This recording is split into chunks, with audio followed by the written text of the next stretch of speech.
Shalom saudaraku dimanapun Anda berada saat ini.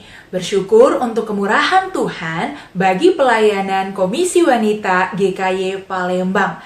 Meski di masa pandemik, kami dari Komisi Wanita GKY Palembang sungguh rindu untuk memberkati saudara-saudara sekalian melalui program See God in Your Life. Saksikan program ini setiap minggu kelima jam 4 sore hanya di channel YouTube GKY Palembang. Jangan lupa untuk di-like dan juga subscribe ya. Tuhan Yesus memberkati.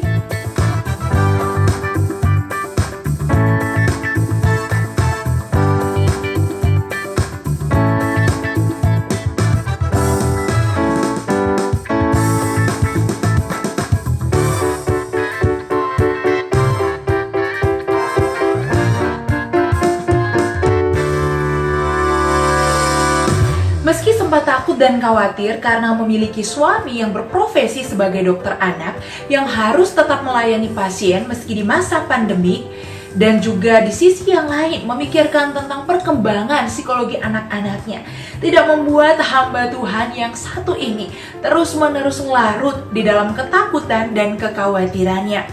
Hamba Tuhan yang berikut ini sudah begitu banyak pengalaman di dalam pelayanannya. Beliau pernah pelayanan di GKI Diponegoro, Magelang, GKI Suparno, Purwokerto, dan juga sempat pelayanan di GKI Palembang, PGTI, dan sekarang pelayanan di Christ Chapel, Palembang. Kita akan sama-sama mendengarkan bagaimana dia boleh menyaksikan Tuhan di dalam perjalanan hidupnya di masa-masa pandemik. Langsung saja kita ajak ngobrol Guru Injil Grace Sofia Tan. Oke, sebelumnya Contoh terima kasih sekali udah mau bersedia untuk mau sharing hari ini ya. Dan saya harap juga bisa jadi berkat buat ibu-ibu nanti yang akan menyaksikan video ini. Sebelumnya mau tanya dulu nih, kabarnya Contoh gimana? Sehat-sehat kah? Sejauh ini sehat, puji Tuhan, kami sekeluarga dalam keadaan baik. Puji Tuhan ya Contoh. Jadi memang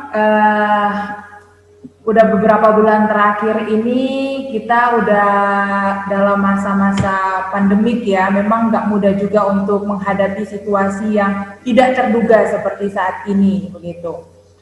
Dan tentunya setiap orang, bahkan mungkin bisa dibilang semua orang sangat takut dan khawatir menghadapi situasi seperti ini gitu ya. Dan tidak terkecuali juga bagi seorang Contoh Grace tentunya ya.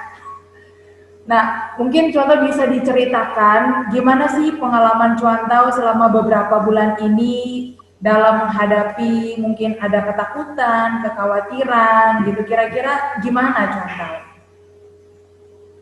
Iya, seperti yang Contoh Vika bilang tadi ya, sebenarnya ya setiap kita sebagai manusia yang normal, yang wajar, pasti akan mengalami namanya kekhawatiran, ketakutan gitu. Kenapa? Karena sebenarnya secara natur manusia itu ya kita sadar sekali gitu, banyak sekali hal yang di luar kontrol kita gitu loh. Dan yang di luar kontrol itu yang menjadi ketakutan kita, bagaimana kita menghadapinya seperti itu. Dan bahaya itu kan sebenarnya adalah sesuatu yang mengancam kita gitu loh. Jadi kalau ada sesuatu yang mengancam secara kita pasti akan coba bikin sebuah defense gitu. Nah, saat kita coba membuat sebuah defense, ini akan tergantung bahaya itu seperti apa dan seberapa besar gitu loh. Nah, kalau itu adalah bahaya yang masih dalam tanda kutip kita kenali, nah itu menjadi defense-nya masih terlalu mudah untuk kita, saya percaya. Atau kita sudah berpengalaman di situ menghadapinya gitu. Tapi kalau itu adalah sesuatu yang tak terduga seperti pandemi ini, saya pikir bukan hanya kita aja yang khawatir gitu. Justru saya pikir orang-orang yang justru sudah sangat paham akan virus ini, yang mengerti bagaimana pergerakan mereka, mutasi mereka, mereka jauh lebih khawatir sebenarnya dibanding kita gitu. Nah, kalau saya sendiri punya kekhawatiran saya, oleh karena teman-teman sendiri tahu bahwa suami saya adalah seorang dokter gitu. Jadi dia berkecimpung dan bersama dengan orang-orang sakit seperti itu. Walaupun yang sakit adalah anak-anak gitu, karena dia dokter anak gitu kan. Tapi tetap saja dia akan berhadapan dengan orang tua dan kita sendiri tidak tahu bagaimana kondisi orang tuanya. Begitu juga nanti sampai di sana bertemu dengan perawat gitu, sudah berapa banyak dia berhadapan dengan pasien-pasien sebelumnya dari dokter yang lain. Kemudian bagaimana dengan dia juga ketemu dengan dokter yang lain gitu di ruangan yang berbeda, mungkin di tempat operasi, di tempat poli dan tempat-tempat yang lain gitu. Nah, ini menjadi kekhawatiran saya pada awal-awal Maret itu kami harus berada dalam rumah. Gitu. Pada saat itu sih kekhawatiran saya yang sangat besar adalah pada saat semua orang sudah lockdown, dia sendiri masih terus bekerja gitu loh sampai hari ini gitu loh. Dan buat saya sendiri ini menjadi sesuatu yang mengkhawatirkan gitu loh. Nah, itu yang saya alami sih selama bulan Maret waktu itu. Oke, jadi memang contoh khawatir juga karena suami sebagai seorang dokter. Nah, gimana kalau gimana cara Contoh juga menghadapi kekhawatiran karena ternyata yang dihadapi kekhawatiran itu bukan hanya persoalan suami sebagai seorang dokter, tapi juga menghadapi anak-anak nih yang harus sekolah online juga begitu. Bagi saya mungkin itu sesuatu yang tidak mudah begitu untuk dihadapi begitu. Nah, kira-kira contoh sendiri gimana? Ya, saya bersyukurnya adalah anak-anak saya sudah cukup besar gitu loh. Yang paling kecil sudah SMP kelas 1. Jadi otomatis beban saya sebenarnya berkurang gitu. Walaupun tetap saya mengakui bahwa masalah atau kesulitan itu tetap ada gitu loh. Sehingga saya bisa bayangkan kesulitan dari ibu-ibu yang anak-anaknya masih kecil gitu loh. Dalam arti yang masih primary, masih SD, TK, seperti itu.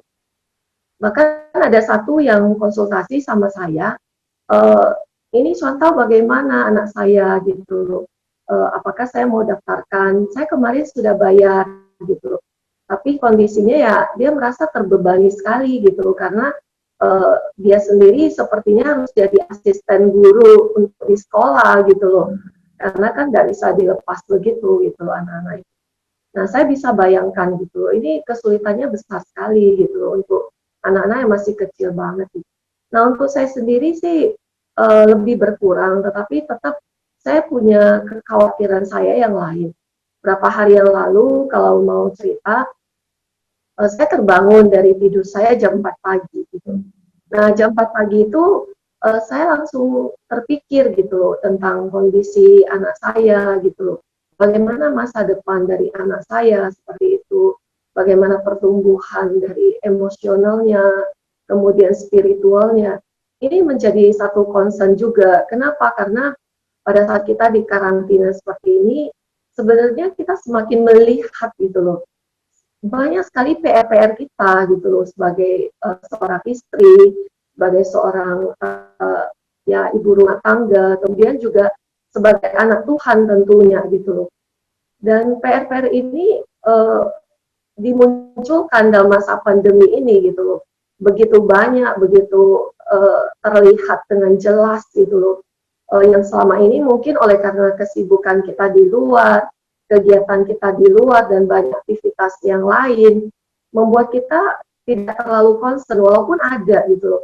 Tetapi bagi kita sendiri tertutupi gitu loh. Tapi dalam masa pandemi ini buat saya sendiri itu terbuka sekali dan membuat saya semakin melihat bahwa wow, ini sesuatu yang mengkhawatirkan. Wow, ini sesuatu yang perlu dikerjakan dan tidak boleh ditunda gitu loh. Nah, ini yang terjadi sih yang saya alami. Ya, jadi memang setiap orang itu punya pergumulannya masing-masing. Mungkin dalam konteksnya contoh Grace berbeda dengan mungkin ibu-ibu yang lagi menyaksikan video ini begitu. Nah, pertanyaan saya memang bahkan bagi saya sendiri pun menghadapi ini cukup takut juga begitu, khawatir. Jadi memang kompleks sekali kalau kita berbicara soal kekhawatiran di dalam masa-masa pandemi ini. Nah, tapi saya pernah dengar satu kalimat yang mengatakan bahwa ya memang kekhawatiran itu sesuatu yang bisa dikatakan wajar bagi seorang manusia. Tapi kita juga nggak perlu harus terlalu takut dan khawatir karena bahkan Alkitab sendiri mengatakan kekhawatiran kita pun juga tidak akan merubah apapun begitu. Justru yang ada ketika kita khawatir, ketika kita takut malah akan membuat kita menjadi susah sendiri begitu. Nah, bagi contoh Grace sendiri, kira-kira di dalam masa-masa pandemi ini dengan segala situasi, kondisi, dan segala ketakutan dan kekhawatiran, bagaimana contoh Grace menghadapi atau meresponi situasi kondisi yang seperti ini? Ya, yang pertama sekali sih sebenarnya kita harus kembali pada firman Tuhan ya. Jadi kalau kita ingat apa yang pernah Yesus sampaikan di dalam kitab Matius pasal yang ke-7 ya, saya bacakan ya. Boleh. Saya akan bacakan kitab Matius pasal yang ke-6.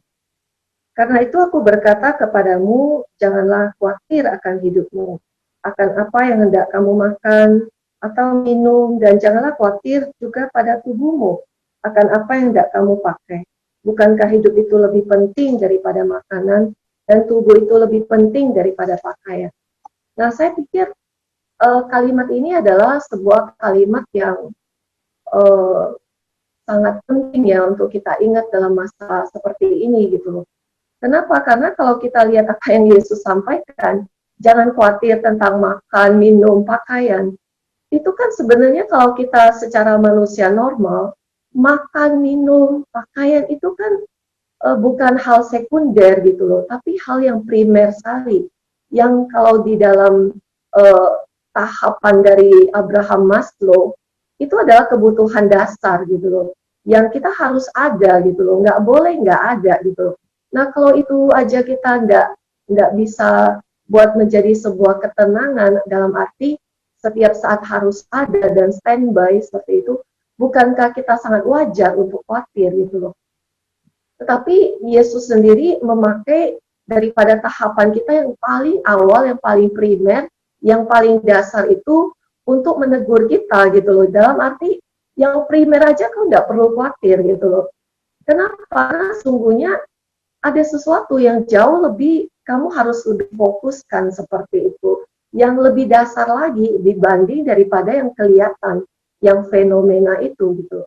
Nah, yang saya lakukan adalah dalam situasi yang kadangkala ya, kalau kekhawatiran itu sudah datang, yang kita nggak bisa bilang, aduh, aku nggak mau khawatir nih hari ini gitu. Aku nggak mau nih punya pikiran ini besok hari, nggak bisa gitu. Itu bisa spontan, tiba-tiba aja datang gitu loh. Entah kita baca berita, entah kita dapat kabar dari keluarga seperti Vika, entah kita mungkin lihat situasi anak-anak kita atau suami kita, atau mungkin suami datang kemudian pulang dan berkata, usaha kita mungkin agak sulit nih ke depan, kita akan jual ini dan itu gitu loh. Ini kan sesuatu yang nggak bisa kita hindari dan itu akan terjadi setiap saat. Nah, bagi saya sendiri, kita harus mengenali itu bahwa kekhawatiran tak terhindarkan gitu loh. Ini sesuatu yang akan terjadi setiap saat dan kita tidak bisa memakai diri kita seakan-akan kata, aku tidak akan khawatir, aku tidak pernah akan takut gitu karena aku punya Tuhan. Tidak bisa gitu loh. Oleh karena itulah kenapa Yesus juga bilang jangan khawatir, karena kalau kita sudah tidak khawatir, nggak mungkin Yesus bilang jangan khawatir gitu kan. Itu kan artinya kita pasti akan khawatir. Sehingga Yesus berkata pada saat kau khawatir, jangan khawatir gitu loh. Nah, itu yang perlu kita tanamkan dalam arti situasi akan datang, tetapi bagaimana kita menyikapi itu yang penting. Jadi segala sesuatu boleh terjadi, tetapi bagaimana sikap hati kita pada awal itu ada, itu yang perlu kita lakukan. Sehingga pertama-tama sekali yang saya ingin sampaikan adalah bahwa kan itu di dalam satu pemikiran yang rohani. Bahwa Tuhan sendiri tahu kok kita akan khawatir gitu. Tuhan sendiri tahu kok bahwa kita tidak akan selalu tenang dalam dunia ini gitu. Sehingga dia sudah memberikan sebuah kalimat untuk menenangkan kita, untuk mengingatkan kita bahwa kita tidak perlu khawatir gitu. Nah, kenapa kita tidak perlu khawatir? Ya sekali lagi di dalam ayat yang ke-26 dikatakan Pandanglah burung-burung di langit yang tidak menabur, tidak menuai, tidak mengumpulkan bekal, namun dikatakan tidak berhenti di situ ya, namun diberi makan oleh siapa? Oleh Bapamu yang di sorga, Tuhan bilang. Bukankah kamu jauh melebihi burung-burung itu? Nah ini kan kalimat yang sangat menenangkan ya, yang sebenarnya membukakan pada kita boleh khawatir, kita pasti akan khawatir, tapi bawa pemikiran kita dalam sebuah worldview-nya firman Tuhan sendiri. Jangan kita menyikapinya dengan sikap dunia ini gitu loh, ya kan? Sehingga Tuhan Allah bilang, bukankah kamu jauh melebihi burung-burung itu gitu loh. Kenapa? Oleh karena burung aja Tuhan pelihara gitu loh. Apalagi kita. Sehingga itu menjadi sebuah ketenangan batin bagi kita. Untuk apa? Mempercayakan sebenarnya hidup kita. Mempercayakan bahwa Allah sanggup mengerjakan apa yang ada di depan kita yang kita tidak dapat mengerti gitu loh. Yang di dalamnya bahkan firman Tuhan katakan selai rambut pun kita tidak kuasa kok untuk boleh mengontrolnya gitu loh. Tetapi Allah tahu, Allah menghitungnya dan Allah tahu jumlahnya. Itu kan sesuatu yang begitu luar biasa yang mengatakan pada kita betapa hebatnya Allah kita, betapa dia tidak kekurangan hikmat, betapa dia bisa kita andalkan seperti itu. Nah itu yang boleh kita tanamkan dalam diri kita. Poin yang pertama tadi, percayakan hidup kita gitu loh. Bawakan itu dalam doa. Nah saya ceritakan yang tadi, pada saat beberapa hari yang lalu saya terbangun jam 4 pagi, kemudian saya khawatir tentang masa depan anak-anak saya, perkembangan emosionalnya, perkembangan secara karakter mereka. Nah, apa yang saya bisa lakukan? Kalau saya terus ada di dalam kekhawatiran saya dan saya benar-benar masuk ke dalam situ, saya berputar-putar di situ, saya terus uh, ada di dalam kekhawatiran itu, Vika bisa bayangkan gitu loh. Mungkin jam 5 pagi, jam 6 pagi saya belum tidur gitu kan. Tetapi saya tahu saya tidak kuasa gitu loh. Saya tahu saya tidak bisa mengerjakan semua itu dengan kekuatan saya. Dan itu worldview yang kita perlu tahu gitu. Dan yang saya lakukan adalah saya berlutut dalam saat yang sama saat saya khawatir dan saya berdoa. Saya menyerahkan pada Tuhan dan dengan sungguh-sungguh saya berkata, Tuhan saya tidak mampu. Saya khawatir, saya takut. Tetapi saya tahu siapa Allah yang saya punya. Dan saya mempercayakan itu, walaupun PR-nya tetap ada di dalam diri kita sebagai orang tua, tetapi saya percaya Allah akan beri hikmat. Allah akan bekerja di dalam jalannya Allah yang kita tidak mengerti, yang di dalamnya dia bisa mengubahkan. Bagaimana kita punya orang tua gitu yang berdoa untuk kita, yang kita tahu dalam perjalanan kita tidak langsung jadi orang yang baik, yang sempurna, tapi dalam jatuh bangunnya kita banyak kali menemukan Allah bukan gitu. Nah, saya percaya di dalam proses kekhawatiran kita mungkin tidak langsung mengalami pemecahan masalah kita, tetapi yang kita boleh lihat kita melihat ada proses dan di dalam proses itu Allah ada di sana gitu. Nah, itu yang sangat menenangkan jiwa kita. Nah, itu yang saya pikir kita perlu lakukan awal-awal sekali adalah percayakan hidup kita ke dalam tangan Allah, percayakan diri kita bahwa firman Tuhan yang paling benar, firman Tuhan yang paling hidup, yang bisa menolong kita menjalani proses kita melewati kehidupan ini. Itu sih yang saya rasakan sih contoh itu. Oke, contoh jadi menarik sekali ya. Poinnya adalah kita harus tetap mempercayakan hidup kita kepada Tuhan dan selalu ingat akan kebenaran firman Tuhan. Begitu. Nah, tapi yang menarik adalah di sisi yang lain tadi contoh bilang bahwa ya kita pasti akan merasa khawatir, pasti mau tidak mau kekhawatiran itu pasti akan ada begitu di dalam pikiran kita. Nah, mungkin ini juga yang biasa ditanyakan oleh banyak orang. Oke, misalkan saya mau percaya firman Tuhan, saya mau berdoa sama Tuhan, menyerahkan semuanya kepada Tuhan. Tapi kok nggak bisa contoh tiap kali saya tuh pasti harus khawatir misalkan gitu. Tiap kali saya harus takut itu. Jadi selalu pertanyaan itu, oke, benar contoh yang contoh ngomong itu betul. Tapi kenapa ya? Saya tuh selalu takut aja gitu bawaannya, selalu aja khawatir aja bawaannya. Nah ini yang kadang-kadang suka ditanyakan begitu, yang juga jadi pergumulan mungkin ibu-ibu yang sedang nonton gitu kan. Memang ini sesuatu yang tidak mudah, tetapi gimana gitu, gimana kira-kira contoh? Oke. Saya lebih melihat bahwa ini adalah sebuah peperangan worldview. Sebuah peperangan kita, kalau yang Tuhan bilang itu, peperangan kita bukan melawan darah dan daging gitu loh. Secara darah dan daging, seperti contoh Vika bilang tadi, saya tahu gitu loh. Saya mau, saya pengen ikut yang Tuhan mau gitu. Tapi peperangan kita ada di mana gitu loh. Ya di dalam pikiran kita berperang dengan penguasa di udara gitu loh. Nah penguasa di udara kan itu termasuk roh-roh yang termasuk di dalamnya adalah filsafat-filsafat dunia ini. Termasuk juga ya roh-roh yang coba mengambil damai sejahtera kita. Benih-benih firman yang kalau Alkitab bilang itu benih itu semuanya baik yang ditaburkan itu gitu loh.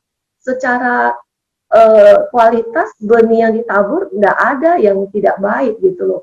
Benih firman itu baik sekali dan kualitasnya yang terbaik gitu loh. Tapi kenapa nggak tumbuh gitu kan? Itu kan masalahnya bukan di benihnya gitu loh. Tetapi adalah di tanahnya, di diri kita sendiri. Nah di mananya? Di pikiran kita gitu. Nah yang Alkitab bilang, yang Yesus bilang itu, ada tanah yang disemak duri itu. Nah, semak duri itu artinya apa? Orang-orang penuh dengan kekhawatiran gitu loh. Bahkan juga ya pemikiran gitu loh akan harta dunia ini gitu loh. Yang membuat akhirnya benih firman itu tidak sempat tumbuh. Ada tumbuh sedikit, tapi kemudian semak duri itu muncul, ya udah memakan habis benih itu dan dia tidak pernah ada hasilnya gitu. Dan itu terebut gitu oleh karena kekhawatiran itu. Nah, kalau kita perhatikan sendiri di dalam kata asli, kata khawatir yang dalam katanya itu merimnao, itu ada perpaduan dua kata gitu loh dari kata Yunani yaitu meriso dan naos. Naos sendiri itu artinya pikiran dan meriso itu artinya memecahkan. Jadi kekhawatiran itu sendiri dalam kata aslinya merimnao itu artinya ya pikiran kita yang terpecah gitu loh. Ya, satu sisi kita ingin ikut firman, kita tahu kebenaran, tapi sisi yang lain, ya kita mengikuti apa yang dikatakan oleh berita, apa yang akan dikatakan oleh prediksi dunia ini, seperti yang kita tahu baru-baru ini, bahwa kuartal ketiga Indonesia diprediksi bulan ini akan mengalami namanya resesi ekonomi gitu loh.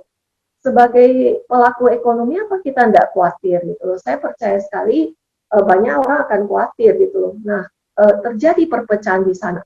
Tetapi pada saat perpecahan itu terjadi, apa yang harus kita lakukan? Sekali lagi itu peran kita gitu loh.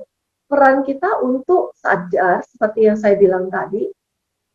Kalau kita mau main-main di situ dalam perpecahan itu, kemudian kita terus mengikuti perpecahan yang satu atau mengabaikan yang lain. Nah, ini yang sulit gitu. Kita akan terus hidup dalam kebimbangan. Misalkan, saya terus akan takut nih, aduh resesi nih ya, saya tahu firman jangan khawatir nih. Tapi resesi akan datang nih, aduh gimana ya usahaku, aduh gimana. Terus kita hidupi itu bagian itu. Kita kasih pupuk, kita seperti kasih air di dalam kekhawatiran kita gitu. Nah lama-lama itu akan tumbuh subur, itu semakin besar. Firman Tuhan itu walaupun ada, itu tidak akan memberikan kekuatan yang bagaimana, oleh karena kita menghidupi satu sisi pikiran kita yang khawatir itu. Nah, tetapi kalau kita memilih untuk apa? Untuk sadar bahwa pikiran ini sudah pecah, tapi aku tidak boleh nih ada dalam sisi ini, karena kalau kekhawatiran itu adalah sesuatu yang baik, dalam arti ini ya, kekhawatiran kan tidak sesuatu yang selalu buruk ya. Saya percaya pada saat kita dalam kehidupan kita khawatir, itu sebenarnya juga menunjukkan kematangan diri kita sebagai pribadi yang bertanggung jawab sebenarnya.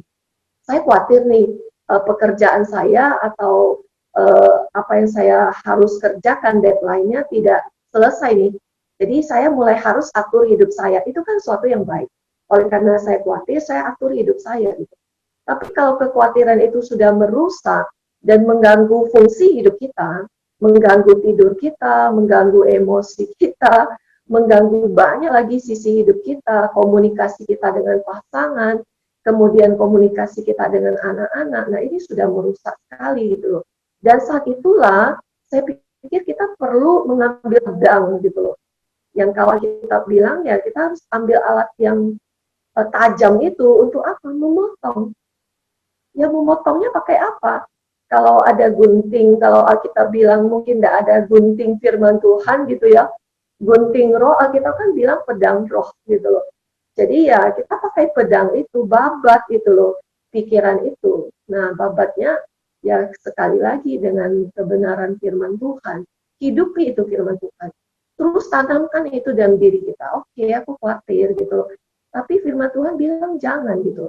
Nah itu perlu kita lakukan ya, karena peperangan word steal ini kalau kita tidak berhasil lakukan, itu akan menguasai kita loh. Dan kenapa orang jadi gila? Kenapa orang bisa mengalami depresi?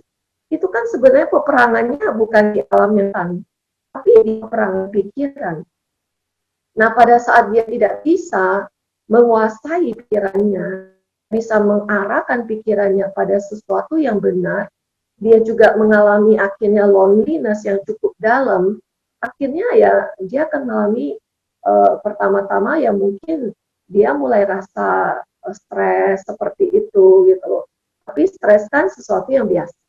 Tapi kalau stres yang ringan kemudian terus ngalamin dan stres yang berat masuk depresi, depresi masih ada lagi tahap depresi yang ringan, dia sedang kemudian masuk lagi depresi yang berat yang dalam, kemudian tetap tidak ditolong, nah ya sudah gitu loh, dia akan menjadi orang yang tidak waras seperti itu. Jadi ya saran saya sekali lagi, coba bawa diri kita sekali lagi dalam sebuah peperangan rohani, di dalam sebuah terang firman Tuhan, bahwa aku harus gitu loh, aku harus berpikiran ini, dan kalau bisa kita catat gitu loh. Nah, dengan kita melakukan seperti itu akan mengurangi beban kita, dan kita mulai akan melihat sebenarnya kekhawatiran kita boleh ada, tetapi kita sudah ada di dalam rule yang lebih baik gitu loh. Nah, jadi saya tetap menganjurkan untuk ibu-ibu nanti yang kekhawatirannya muncul, tulis kekhawatiran saya apa gitu. Usaha yang akan semakin menurun misalkan gitu loh. Nah, mulai cari gitu loh. Sebenarnya apakah cuma saya sendiri yang khawatir? Enggak juga gitu. Banyak orang mengalami hal ini gitu. Nah, terus apa yang harus saya lakukan gitu? Nah, yang saya bisa lakukan mungkin ya mulai diskusi dengan suami gitu kan. Apa kita kurangi porsi modal kita atau segala macam, atau kita kurangin apa, atau kita mulai ganti penjualan dengan caranya, kita mulai jual online atau apa gitu. Nah itu kan strategi-strategi yang Tuhan bisa bukain bagi kita. Tetapi tetap pertama adalah worldview itu, kita perlu tahu firman Tuhan, dan kita minta hikmat Tuhan, kemudian kita mulai atur hidup kita dengan lebih baik gitu. Dan kita mulai melakukan hal-hal yang bisa kita lakukan, tetapi hal-hal yang tidak bisa kita lakukan, ya kita mau ngomong apa gitu. Itu di luar daripada kemampuan kita. Seperti contoh, saya dengan suami yang setiap hari harus keluar rumah, bertemu dengan orang sakit, bertemu dengan rekan kerja, dengan kemungkinan penularan yang cukup besar gitu loh. Strategi apa yang harus kami lakukan selain kami berdoa? Ya secara manusia, ya kami harus melakukan hal-hal pencegahan gitu, seperti suami saya akan memakai APD yang full gitu loh. Kemudian dia akan membuang APD-nya selama dia keluar dari rumah sakit, dan jangan bawa pulang ke rumah gitu. Kemudian sampai di rumah ya sebelum dia turun dia sudah cuci tangannya pakai alkohol, dia sudah semprot daripada sepatu bot yang dia pakai gitu, dia taruh lagi di dalam mobil. Kemudian pas dia sudah turun, dia mandi gitu loh. Ya dia mandi, dia tidak masuk rumah tapi mandi di depan gitu loh. Nah ini kan sesuatu yang bisa kita kerjakan gitu loh. Kemudian sudah bersih, baru masuk ke dalam rumah. Nah ini strategi-strategi yang kita bisa kerjakan gitu. Oke, Chandra, jadi luar biasa sekali. Jadi bagi ibu-ibu yang menyaksikan video ini, ya memang kekhawatiran itu bukan adalah sesuatu yang pasti akan kita alami. Tetapi itulah letak di mana kita nanti akan berusaha untuk memerangi pikiran kita dengan worldview dunia yang buat kita takut, yang buat kita khawatir, tetap percayakan hidup kepada Tuhan dan kebenaran firman-Nya ya Cuan Tau. Nah terakhir Cuan Tau boleh sedikit untuk membagikan kepada ibu-ibu sekalian yang menyaksikan video ini, bagaimana Cuan Tau Grace menyaksikan Tuhan ketika Cuan Tau Grace menaruh kekhawatiran atau ketakutan itu di dalam Tuhan begitu. Mempercayakan hidup Cuan Tau Grace kepada Tuhan, apa yang Cuan Tau Grace bisa saksikan di dalam hidupnya Cuan Tau? Oke. Yang paling saya bisa saksikan adalah yang kelihatan sampai hari ini gitu loh. Dari bulan Maret kami ada di rumah, saya bersama dengan anak-anak. Ya mungkin oleh karena suami saya ingin mengurangi resiko untuk kami di luar gitu loh, dan dia sendiri kan sudah dalam tanda kutip resiko tinggi gitu kan. Jadi ya untuk mengurangi resiko kami tidak dikasih keluar seperti itu, tapi dari bulan Maret kami sudah ada dalam rumah, jadi sudah setengah tahun ya kami ada dalam rumah, tidak pernah keluar gitu loh. Dan ini kan sebenarnya menyaksikan bahwa Tuhan memelihara gitu dari misi Amina yang baik, yang di dalamnya dia masih tetap bisa berkarya bagi orang lain. Yang saya sendiri tidak ada berkat yang jauh diri, bahwa ya Tuhan masih kasih anugerah seperti itu. Nah buat saya sendiri sih pada saat kita dikasih kesempatan seperti ini, Tuhan masih mau pakai hidup daripada kita gitu loh, untuk menyaksikan anugerah Tuhan, untuk menikmati bahkan segala berkat-berkat yang Tuhan berikan gitu loh. Nah yang kalau kita lihat itu segala yang Tuhan anugerahkan, yang kalau kita ingat di dalam kitab Pengkhotbah itu kan, yang kita makan, kita minum gitu loh, yang boleh kita nikmati dalam hidup ini, itu kan semuanya pemberian Tuhan gitu loh. Sehingga kesehatan itu pun sesungguhnya adalah pemberian Tuhan sendiri. Dan biarkanlah saat kita menikmatinya, kita tidak seperti orang-orang di luar sana yang menikmatinya, yang tanda kutip ya menikmatinya untuk dirinya sendiri, dan menganggap bahwa itu karena kemampuan dirinya sendiri, dan segalanya untuk dirinya sendiri. Tetapi pada saat kita boleh menikmati semua yang ada dalam hidup kita, sekali lagi kita boleh berkata, semuanya dari Tuhan, semuanya oleh karena Tuhan, dan semuanya adalah untuk Tuhan.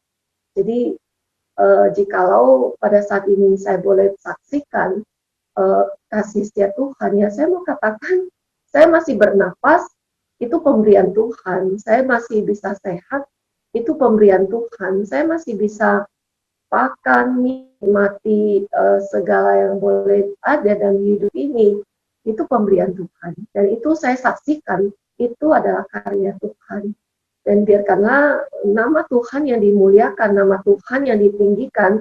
Dan sekali lagi kita tidak menikmatinya untuk diri kita sendiri, tapi sekali lagi kita boleh ingat, walaupun tanda kutip saya terkurung di sini, saya boleh tetap menjadi berkat gitu loh, dengan cara hikmat yang Tuhan berikan gitu loh, dengan tetap memperhatikan orang lain, dengan tetap menghubungi orang lain, dengan tetap menguatkan orang lain melalui doa-doa kita yang mungkin ibu-ibu bisa kerjakan gitu, kuatin saudara-saudara kita yang lain gitu loh, yang mungkin saat ini sedang khawatir gitu loh. Bagikan apa yang kamu sudah ada di dalam diri kamu yang Tuhan ingatkan sama kamu, bahkan melalui firman Tuhan yang kamu dapatkan untuk boleh menguatkan mereka, bahkan sama kamu. Itu saatnya Tuhan sedang mau pakai hidup kita di tengah pandemi ini. Mungkin melalui doamu nanti jiwanya, rohnya mulai mencari Tuhan, dan saat itulah sebenarnya Tuhan akan pakai hidup kita untuk menjadi saluran berkat. Saya percaya itu.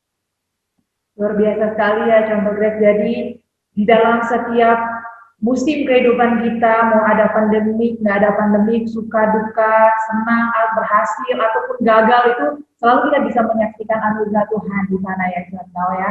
Luar biasa sekali untuk sharing yang sangat memberkati ya. Terima kasih banyak Cuan Tau sudah memberikan waktu untuk boleh sharing kehidupannya Cuan Tau selama masa pandemi ini, dan saya percaya bahwa ibu-ibu sekalian yang menyaksikan video ini juga pasti akan sangat diberkati sekali melalui kehidupan Contoh Grace, sharingnya Contoh Grace, juga sharing firman Tuhan yang sudah Contoh bagikan bagi setiap kita, gitu ya. Terima kasih banyak Contoh Grace ya, tetap jaga kesehatan, sehat selalu ya. Kiranya anugerah Tuhan, sukacita, damai sejahtera selalu ada dalam kehidupan Contoh Grace bersama dengan keluarga ya. Terima kasih banyak Contoh ya. Tuhan Yesus memberkati. Salam buat semua ibu-ibu di sana, terus setia, terus kuat ya. Memberkati. Thank you Contoh. Sebuah pengalaman hidup yang sangat memberkati, bukan? Kita diingatkan bahwa di dalam setiap proses kehidupan kita, Allah selalu bersama-sama dengan kita. Dan itu sangat menenangkan jiwa kita.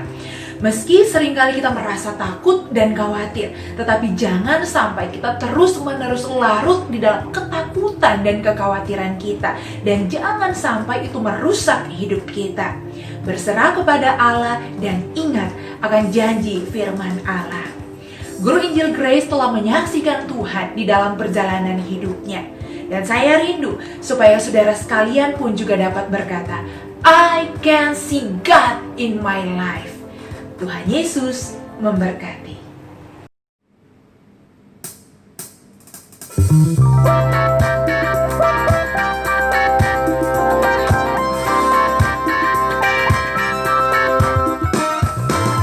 Kau Tuhan yang setia, kehadiran-Mu nyata di hidupku. Bahkan saat tiada berdaya, Kau Tuhan memperhatikanku. Selalu ada anugerah-Mu saat ku jalani hariku. Ketika susah maupun senang,